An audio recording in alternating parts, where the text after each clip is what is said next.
Hello, fellow Zambians. We are Tanshibantu. Progress of the country is in the hands of the people. I just wanted to, I wanted to make some comments on the concept, or you might call it the phenomenon, as it prevails in Zambia. The concept of mindset, the Zambian mindset, and how it's intertwined with governance, and what this complexity, what this intricacy presents for governance. And I have an example here. I want us to look at this video here of Minister of Lusaka Province, Boman Lusambo, talking. And then I want to give a perspective of how the Zambian mindset really presents a challenge for governance and essentially results in a failed system of government. It is critical in our assessing the deterioration of our governance system, to look at what role the Zambian mindset has played. So I'm going to play this, then I'm going to make a few comments, and you can give me some comments back and just tell me what you think. Okay, so I'm gonna play this. I'm gonna go ahead and play this. Just listen for a little bit and make some comments. Okay, this interview was done after a number of youth made comments, demands of the government, the president, to explain a few oddities in how they were handling the business of gold mining, especially on the in the northwestern province of Zambia, and it spiraled into questions regarding overall competence of government and governance issues and things like that, and proceeds from copper mining, and how the citizens in general do not benefit from the country's resources. So this is the interview that was held on this channel with this gentleman here. It is what is this called? Diamond Live. Yeah, I think this is Diamond TV, Diamond Live, and they had Lusambo, and they're interviewing him with regards to his reaction to the youth's demands. Essentially, he had called the youth disgruntled, stupid. He used a few choice words to describe them, and it led to hell. It opened the whole can of worms. So let's listen to this interview with these two sharp young people. This is a sharp young man and the lady sitting over there. So let me go ahead and play this, then we can make some comments. Okay, all right. Lusaka province, first and foremost, it's not go area for any person who would want to bring lawlessness. What is your definition of lawlessness in this case? The president, that office is a very respected respected office. Very respected office. Very respected office. And the respect which we give to the office is equal to the respect which we will give to the person who's occupying that office. But let's stop right there. Okay. Here is something to consider. I want you to consider this with me. What this man, Mr. Lusambo here, has just said. There's something odd about it when you think about it. Just when you listen to what he just said, there's something odd about what he's saying. The office of the president is a very respected office. Is a very respected office, and that respect must equal to the respect that we give the person occupying the office. Fair enough. But the odd thing about it is that what it really means is not respect for the office. The Zambian mindset right now, as it prevails within the realm of politics, emanates from the village setting, essentially from our kingdoms and chiefdoms and things like that, where respect was, automatic. For a king or queen, respect was automatic. You'd essentially you'd essentially have to be crawling on the ground when you are in the presence of a king or a queen. So now we carry that mindset of traditional respect, and that's the respect that extends to elders. You have to respect your elders. That's a value. One of our values in Zambia. You have to respect your elders. You cannot say certain things about elders. You just don't. So now think of this in the context of look at this prior to our colonialism. How did we live? We had kingdoms and chiefdoms and all that stuff. There was no white man. There was no colonial masters. We just lived in these kingdoms, and everything was completely African. We had a clear mindset of how you treat your elders, how you treat a king, how you treat anybody who's older than you. And they are strictly outlined. I can't even say outlined. It is automatic. There are certain things that are just taboo. You just don't do certain things. You don't sit down when an elderly person is standing up. You don't give an elderly person something without kneeling down. You cannot go and shake your father's. You cannot be elevated above your father. When you are sitting somewhere, you cannot be elevated above your father. If you bring something to your father, you have to lower yourself below him. Essentially, kneel, and then you give it to him. And it's the expected respect, culturally expected respect.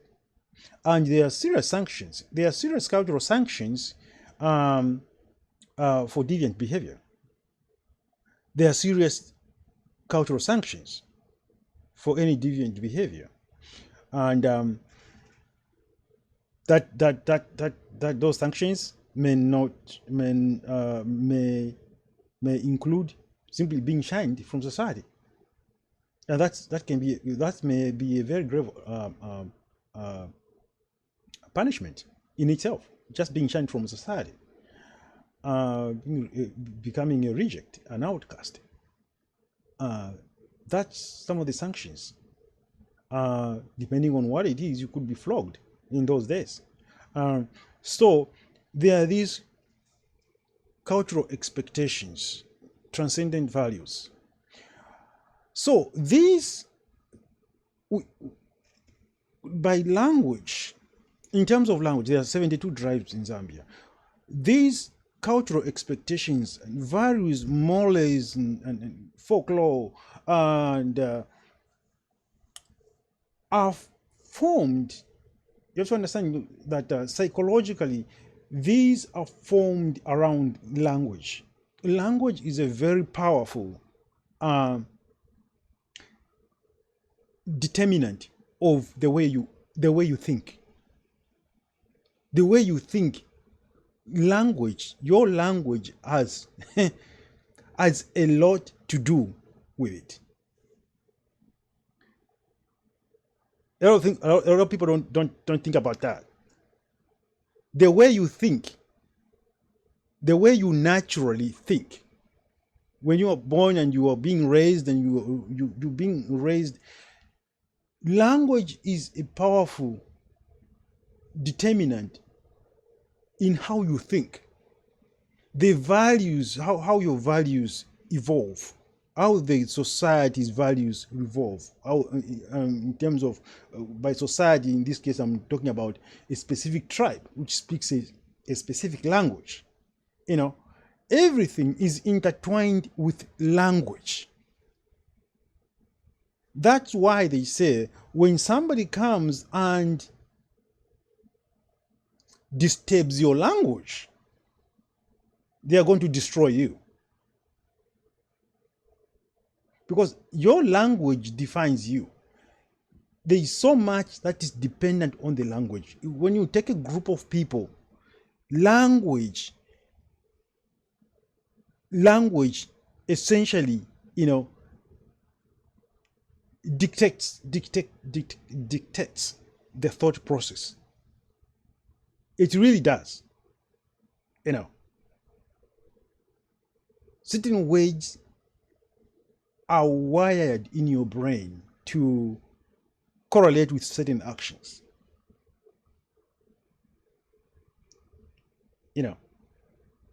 So language has a very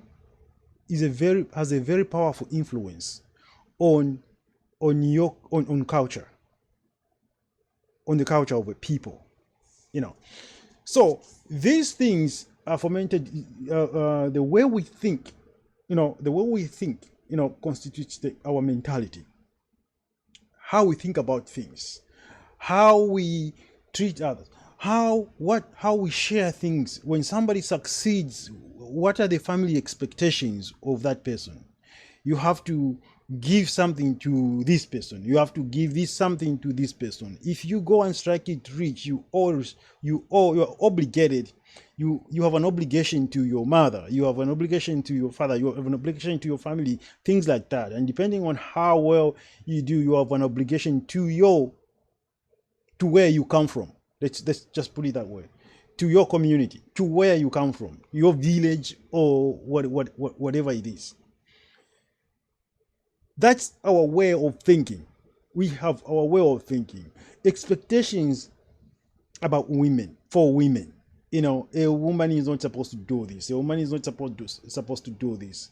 Traditionally, and all that stuff. So that way of thinking was very African. And that's who we were.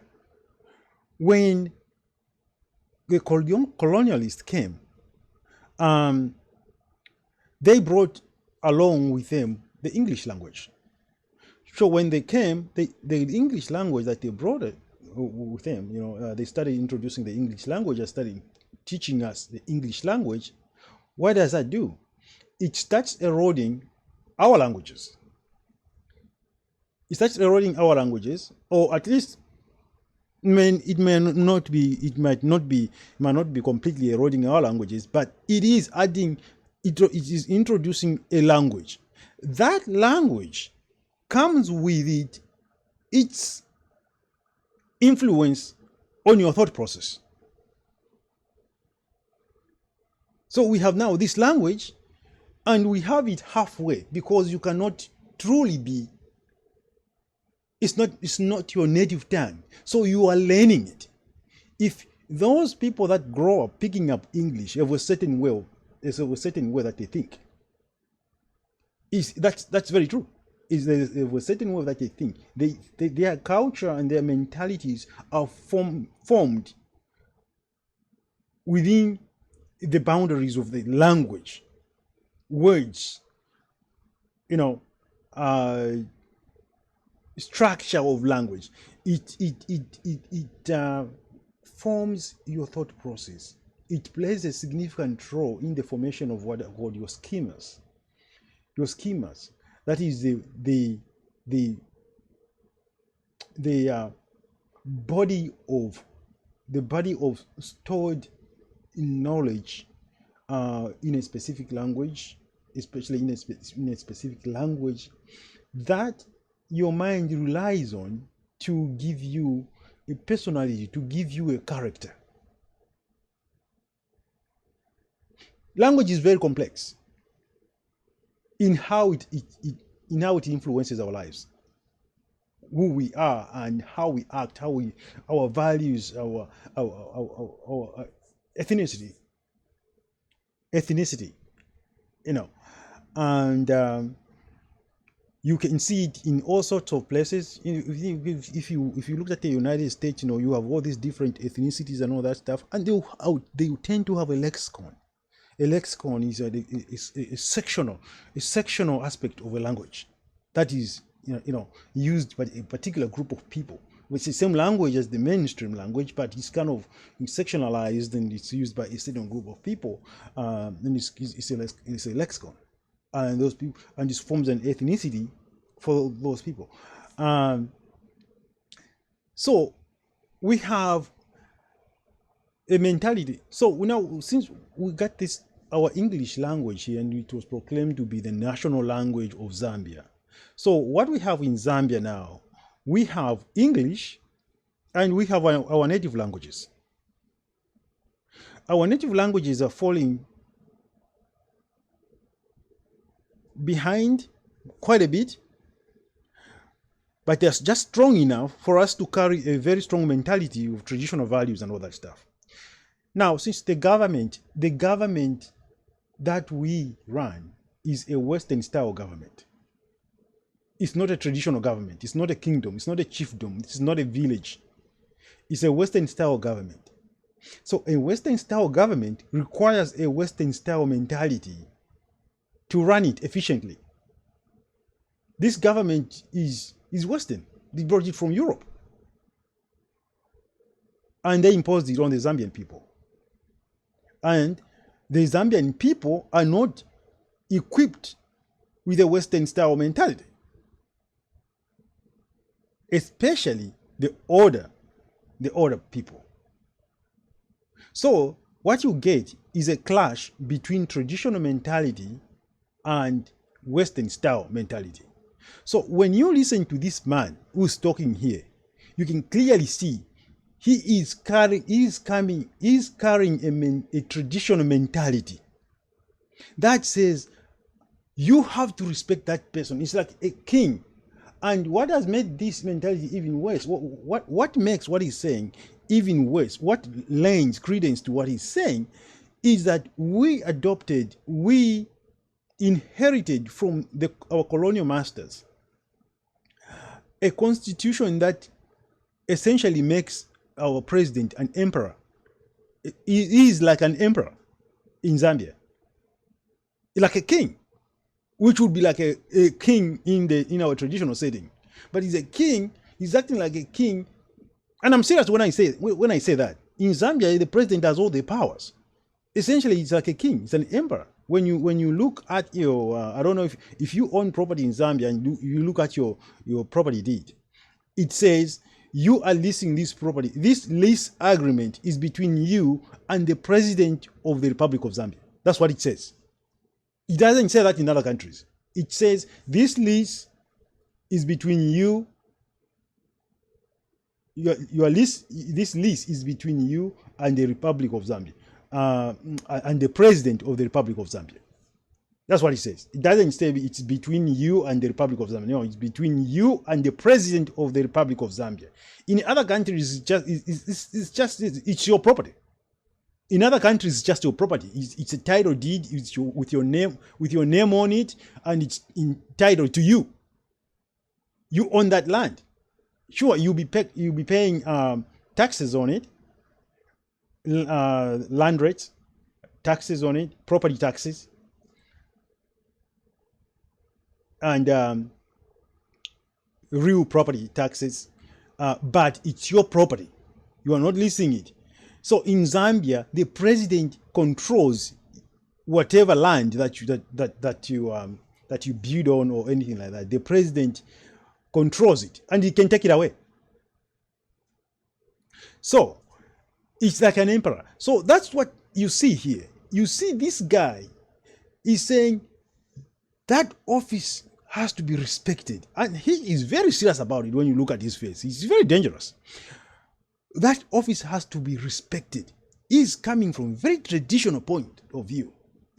Like it's like a king, is like your king. Whoever in that office must be respected. But he's confusing things. If I were talking with a Western mentality, I would say that office is an office of dignity. It needs to be dignified. And if whoever is in that office does not bring dignity to that office, then he does not deserve any respect. That's the Western mentality. That's the pure Western mentality. If anybody who is in that office does not bring dignity to that office, he brings shame or disrespect to that office, then he does not deserve respect at all. But traditionally, whoever was in that position of being a king or whatever it is, he commanded respect no matter what. It was both dignity and respect, regardless of whether the person was respectable or not. But in those settings, you'd never know if that person really deserved respect, because he was larger than life. He was surrounded, he was larger than life. You'd never know anything. But since we are running a Western style government, it exposes who the president really is. At least in terms of who's this guy, who is this guy, So that's what he does. Now, let me play this a little more so we see where this Bomban Lusambo goes with this. That does not translate into fear. That does not translate, and it shouldn't translate into fear. In fact, that office, if you want to address that office, are supposed to address it with fear. You shouldn't, Honorable Sambo, that is not a democracy. Okay. That is. If you want to address that office, the office of the president, you have to address it with fear. Is it where it's coming from? It's like a king. It's like a king. You can't speak up against the king. If you spoke up against the king back then, you're a dead man. You were to be afraid. If you spoke, you have to be afraid. That's why this guy, when he goes by the president, he approaches the president, he's probably on his knees. This is one of the problems that we have in Zambia. I'll tell you this right now. This is a problem that we have in Zambia. When you go into, we have to recognize first that what we have is a Western style government. You cannot bring traditional mentalities into a Western style government. What if you do, what you get is what we have. It begins to rot. When you bring to infiltrate traditional values into government, where you expect people, any younger people, anybody like that, to treat every elder with respect and all that stuff. Essentially, you are saying you treat any fool, anyone who has stolen and everything, you have to treat them with respect. Therefore, if you will go by the traditional values, you cannot hold anybody accountable. We must remember that kings were not elected. The respect that you give to your father is cultural. It's dictated by culture. But you don't elect your father either. In a Western style government, the leader is elected. I mean, at least in a democracy. The guy in State House is elected by the people. And it must be understood, and hopefully it is understood, that he is elected. He is given power by the people. And the people, because they gave him that power, the people government is the people relinquish a little bit, just a tiny bit of their freedoms. Each person relinquishes like 1% of their freedom. If you have 4 million people, each one relinquishes about 1% of their liberties or freedoms. That's how you create you create government. You relinquish like 1% of your freedom, just a little bit, so that. But as a collective, from every citizen, that's enough power to form government. That's what gives the government power. The power. So that because you have relinquished a little bit of your freedom, you can't do you essentially cannot do whatever you want. You have freedom, but you can't do whatever you want. Essentially, that means that because you relinquish that freedom in order to give it to the government to act on behalf of a collective, because an individual cannot accomplish certain things. There are certain things that only a government can accomplish. For example, building a road network for the whole country, providing healthcare, providing for national defense, and all those things, So because you relinquished a little bit of freedom, a little bit of your liberties to give it to the body, you get 1%. Now, that doesn't mean that you pretty much have all your freedoms. It's just 1% that you gave up. How does this 1% that you gave up come into play sometimes? It means you do not have you do not have limitless freedom. For example, I have freedom of speech, right? If I have freedom of speech, I can say whatever I want. I am free to speak whatever I want. Freedom of speech, right? But I am not free to say, to say to somebody, to say something. I'm in a crowd of people, right? And I say, somebody has a gun right here. And then people start to riot and kill each other in a riot. There's a stampede and somebody dies. I am not free. That is not freedom. I don't have that freedom. I do not have that freedom. I have freedom of speech as long as it does not cause immediate danger to somebody else. That's essentially what I mean. I have freedom of speech as long as it does not cause immediate danger to somebody else. I am free to do what I want. On the road, can I drive as fast as I want? Sure. I can drive as fast as I want as long as I am not endangering other citizens. If a roadway is designed with a maximum design speed, a roadway has a maximum design speed of, let's call it 80 kilometers per hour. Or let's call it 100 kilometers per hour. That's the maximum speed on the road. And I am going 120, 140. Am I free to do that? Sure. But you are endangering other motorists. Because if you go beyond 100 kilometers per hour, what it means is that the geometry that's built into the roadway to be safely traversed by the vehicle. The roadway's geometry will only safely support a vehicle traveling at a maximum speed of 100 kilometers per hour. That's what it means. If you exceed that speed, it means if somebody else, you are turning a corner, and if somebody else is coming from the other side, you may not be able to control your vehicle. The roadway may not support that kind of speed. You may need to get into the other lane for your vehicle to negotiate that corner.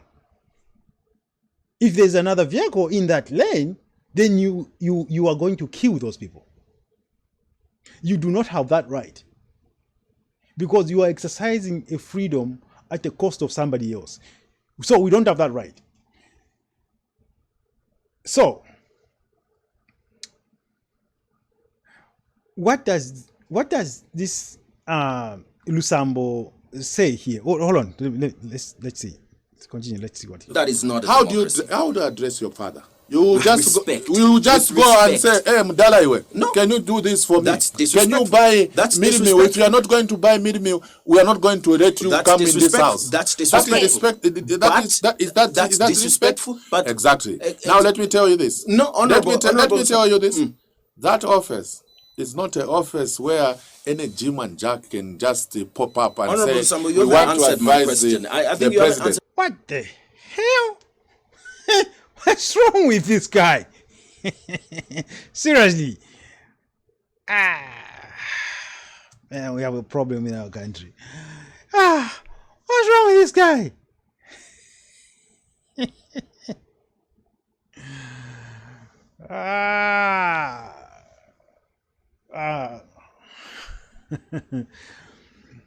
That office is not an office where any Jim and Jack, that's interesting choice of phrases, any Jim and Jack can get up and start asking questions.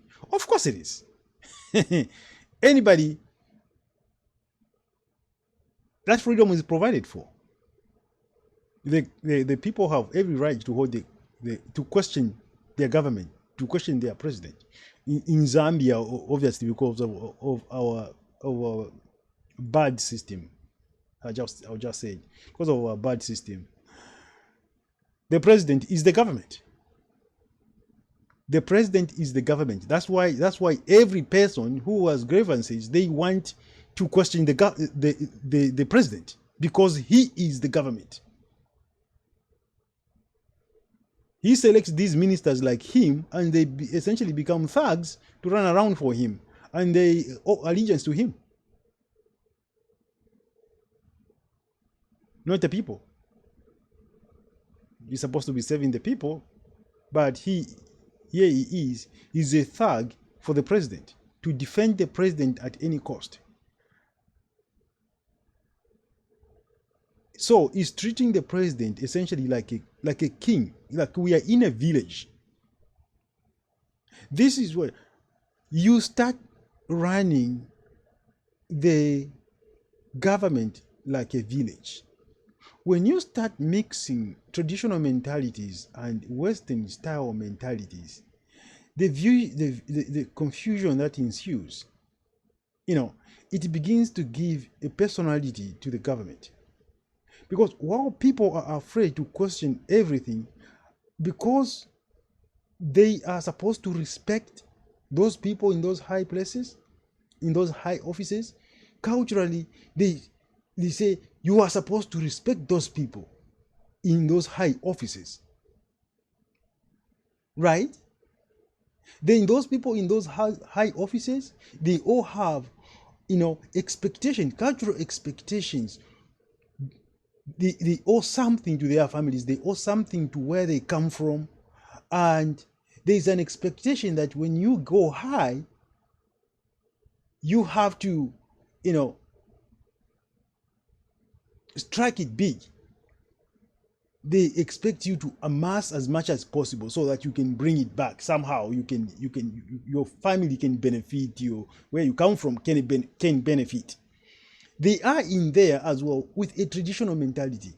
Yakunonka. So you find there comes a divide between the government and the people, because the people cannot really question the government, because their traditional values, are in the way. They are supposed to respect those people. That's why they say Zambians are docile. That's why. They're just rising up right now. They're just rising up from slumber right now. But Zambians are docile. That's why. That is why Zambians are called docile. Because they can't question the people in high places. because of these traditional values that come into the picture. Then those in those high places, they have something to prove. They have to prove that they are really in high places. And so they amass wealth, drive expensive cars. They want to separate themselves from the ordinary people. We are not ordinary. It's like they want to, it's like a king's, what did they call the king's, those people that were selected by the king, the indunas, the king's indunas, things like that. So those were also pretty high. They were pretty high. They were the king's representatives, and so they were pretty high. And this is what becomes of these ministers. And they traditionally want to separate themselves, and every opportunity that arises, they want to capitalize on it, to become richer, to separate themselves further. So you have these clashing mentalities. So when this divide begins to develop between the cultural mentality and the Western mentality, and they are exercising these cultural mentalities, but they're trying to run a Western style government. So the government begins to develop a personality of its own over time, and it becomes almost like an entity on its own with an ego to protect. When I'm talking about the government itself, I'm no longer talking about a party. The system, the government system, it develops its own personality, so that it begins to make its own demands on the people. Competing with the people. The government entity begins to compete with the people, and you may continue to call it a government, but it is no longer a government. It is no longer a government. It's an entity that is there against you. It's working against you. It's working against your welfare. It's working against your happiness. Working against your success. Everything that you do, it wants to take some of it, and you see no benefits to your life. The value of your life becomes reduced by this entity that's created out of this confusion with its own personality. And whoever gets in there to comprise it, to drive it, will not do anything as long as this thing is an entity. It has become an entity. There has to be a break. There has to be a break. Remove these cultural, traditional mentalities from the system. The traditional mentality has to be removed from the system. Let me continue a little bit here. See what you keep emphasizing the office of the president, but you're not answering my question. This is the core business which we are discussing here.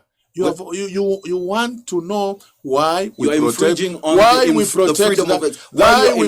that office. I think what we want to find out is why you are infringing on the freedom of expression. We are not infringing on anyone's rights to. But don't you think if you're cutting them off from addressing issues or alerting the president of their issues, isn't that not cutting them off or infringing on their rights? Off. But if what we are saying is, can you first of all know your boundary? But I think that's what people do. You know your boundary. Oh my goodness! You know your boundary, and when you want to advise, even me, I get advice from even my colleagues. What is the boundary? What is the boundary? For example, your CEO, he advises me on many issues. But he will call me. Yes, Honorable. Yes, where are you?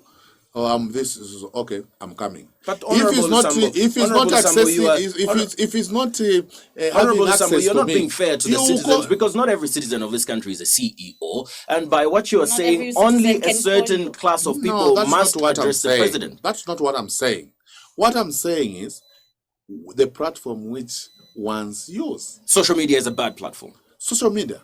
Is it a bad platform? Social media, actually, for us as a country, it's even destroying our generation. And yet the president on a daily basis, makes posts. It's how you use the social media. It's how you use the social media. The social media can be very harmful, actually, and also can be a good platform to communicate with other people.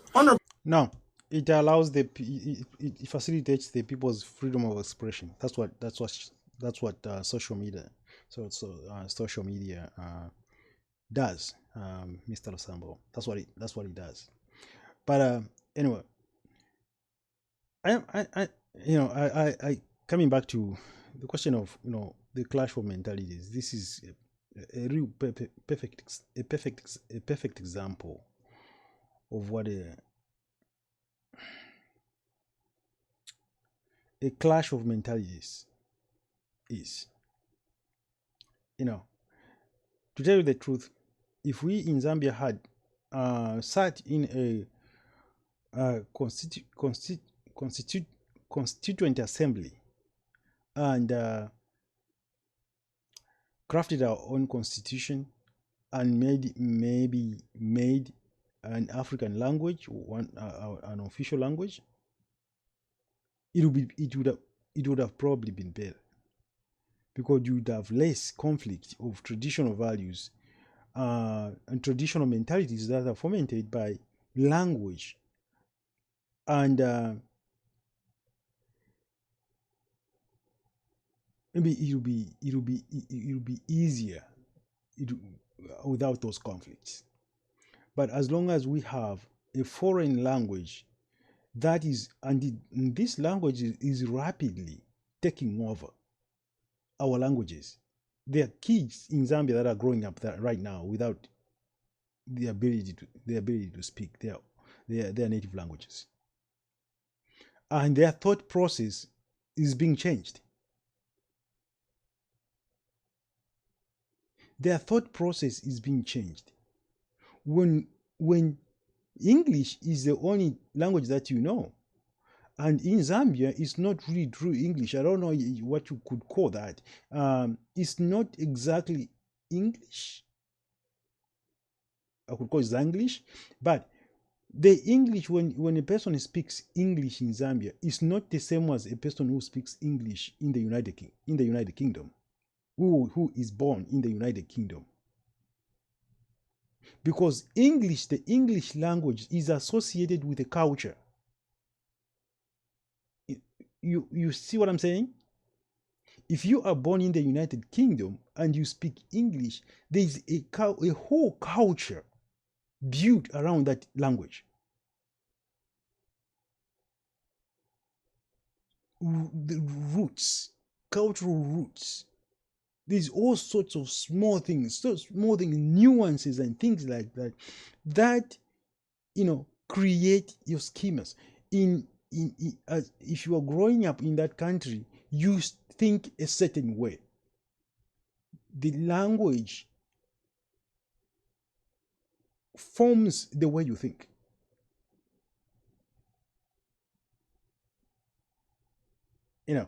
It gives you your culture. Now, look at it this way. If you are raising a child in Zambia and all you speak is English, but you are speaking it in Zambia, that child is growing up, is speaking the English, albeit broken. Sometimes it may be even good. They speak good English and all that stuff, but they are growing up in Zambia. English is not a Zambian language. So there's a conflict. There's a conflict between the way of thinking is destroyed. Those kids become caught up in no man's land. their way of thinking will not be exactly compatible with our true culture, and it's not going to be compatible with any Western culture, the English culture or the United States or Australian culture or something. No. It's a whole culture being created. It's a whole culture being created. So our true culture is being destroyed, and we are raising this generation of English-speaking Zambians, but they are in Zambia. So sometimes this gets worsened, seriously worsened, by watching the misrepresentations on TV. Those people that are speaking English in Zambia, and they've never lived in the Western world. Sometimes they may visit and come back, but that's never enough to understand what the true culture is. And so most of the stuff that you see them do is they look at TV and get that, and they think that is the true representation of the culture in the Western world. Far from it. Far from it. So they take the West, they start to emulate the West things in the Western world. And then they make that as part, they merge that with their English. And then it becomes just a bizarre situation, a really bizarre situation. It becomes a really bizarre situation. And this is partly what is destroying our country, because you have a very confused mentality, a mentality that's mixed up with our traditional culture. Because on how do these kids pick up the traditional culture? Because it's all around them. They see people in the markets, how they talk to each other, and this and this and this and this. They pick up all those things. So speaking English, and you're picking up some traditional values, you are also trying to bring in some kind of Western values into your life by watching the West of Western culture. A misrepresentation that is portrayed in TV, movies, and things like that. And it's just extremely destructive. It is very destructive. This cultural mentality, you see it in our politicians in debates, in the debates of parliament. You think, are we debating, or is this a village council meeting, or is this parliament?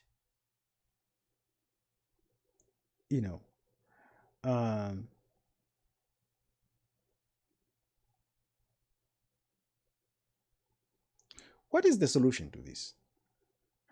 The solution is to take our traditional mentalities out of government. How do you do that? You do that by enacting the appropriate laws. Essentially, by changing the system. The safeguards against the influence of traditional mentalities must be built into the system by the Constitution, by the laws that are promulgated from the Constitution. That is possible. Finely crafted laws can separate traditional mentalities from the Western style attitude that we need to have to run a Western style government. And this doesn't mean we start acting like quite we don't know. You can't act like that. You just have to behave in the way you have to uphold the standards that are required to run a Western style government. Western style governments, if you go to developed countries, they require that high standard of accountability, personal responsibility and accountability, responsibility to others, responsibility to your community, responsibility to your office. it requires that level of responsibility. And the systems provide for serious safeguards against deviance. Fraud, you can't steal a penny. You can't steal a penny of public money. You can't steal a penny of public money.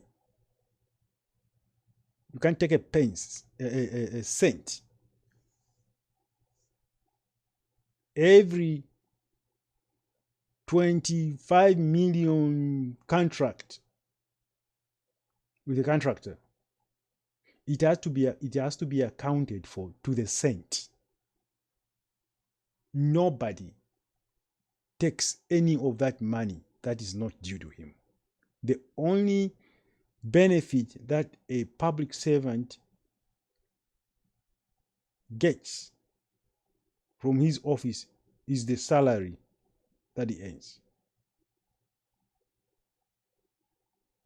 and whatever other benefits such as retirement benefits and things like that. Nothing else. And in Zambia, that can only be done through legislation, fine legislation that puts clear divides between who can do what. And that will work in concert with a redistribution of government power. In order for this to ever work, government power, political power can never reside in just one person.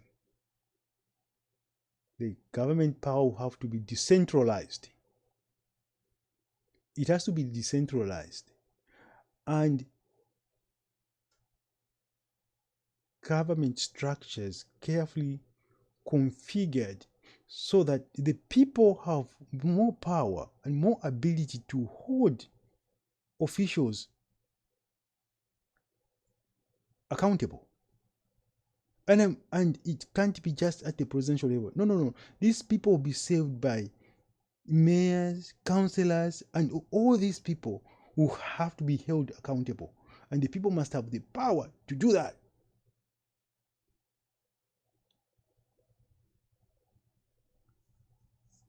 Who touches what money must be,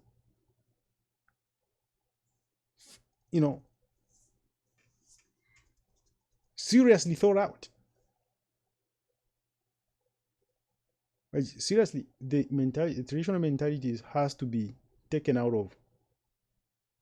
It has to be taken out of government. Otherwise, there's no progress to be made. If you have mindsets like this,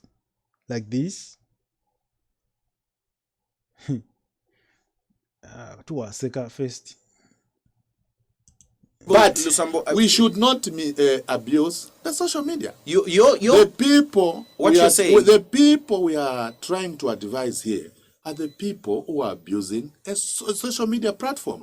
And I can assure you that for me, I want you to mark this thing and put it in your diary.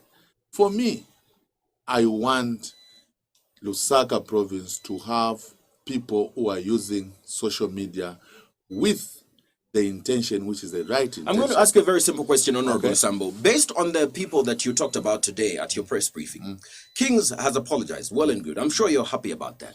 But the others haven't. You've given them a 24-hour ultimatum. What will you do in the next 24 hours if they don't apologize? What law are you going to use to go after them? Me, I didn't even know the other person. You mentioned the cameraman. You mentioned B-Flow. Who's the cameraman? We know B-Flow. Who's the cameraman? The camera, you said, so Honorable Samuel, that was just a random comment that you made. Who's the cameraman? You just made a random. You just made a random. Were you talking about all cameramen? I told them. Is there a specific cameraman you were talking about?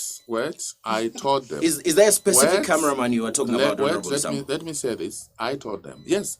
For me. So that's the cameraman I'm talking about. What will you do? No, Ladies and gentlemen, your Minister of Lusaka Province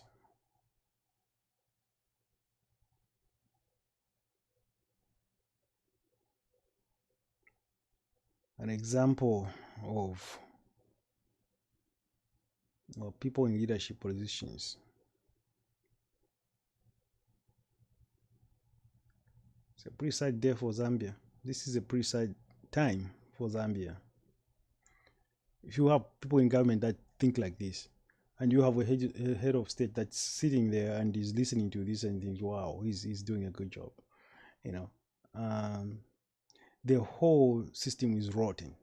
Our system is rotten. Our culture is beautiful, but it is being used and abused for personal interests, for the interests of the few. That's how our culture is being used. And that in itself is really destroying our culture, because, everybody rising up,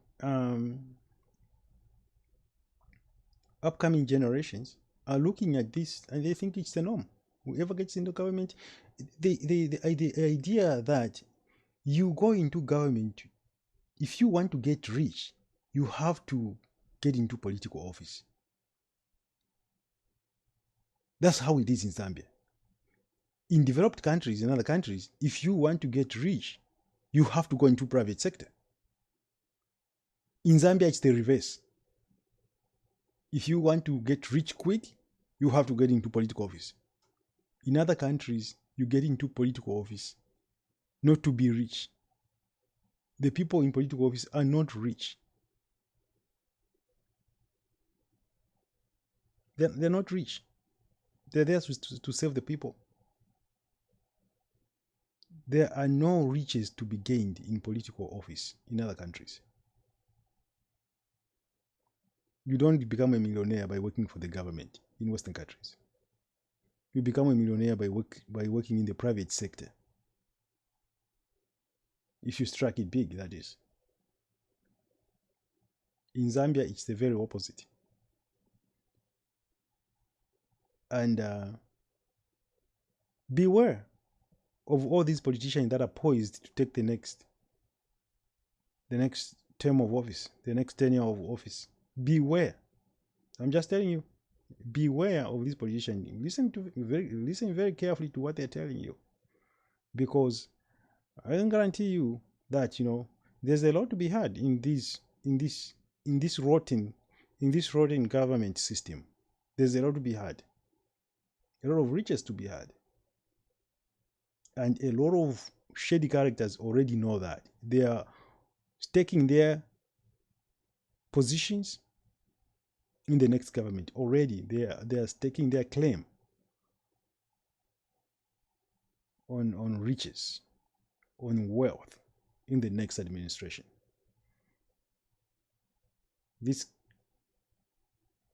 failed system of governance has to be abolished. It has to be abolished by the Zambian people, by the people of Zambia. The people of Zambia, the people that make up the country, the nation of Zambia, they are the ones that need to abolish the government, because the government is created by the people of Zambia. In our case, it's kind of sad because we never did. It was created by the British, but we never went into an assembly to create our own constitution. So we need the people, because it's still our country. The people need to sit down and get rid of this stupid configuration of government that was left for us, can create our own that is efficient and will deliver the ends to which we institute it. It will deliver on our desires. It will deliver on our endeavors. It will deliver on our pursuit of happiness. That's what we have to do. If you don't want people like this in government, that's what has to happen. It's time to do some soul searching, and it's time to look at leaders that are willing to do what I just said. if we can find a leader that is willing to do what I just said, to dismantle the rotten government system and get the people of Zambia together to say, we are going to form our own constitution. That's the person you want. That's what we have to do. That's what we have to do, fellow citizens. That's what we have to do. I'm gonna end here for now. Okay. We are in Tanshibantu. Be well.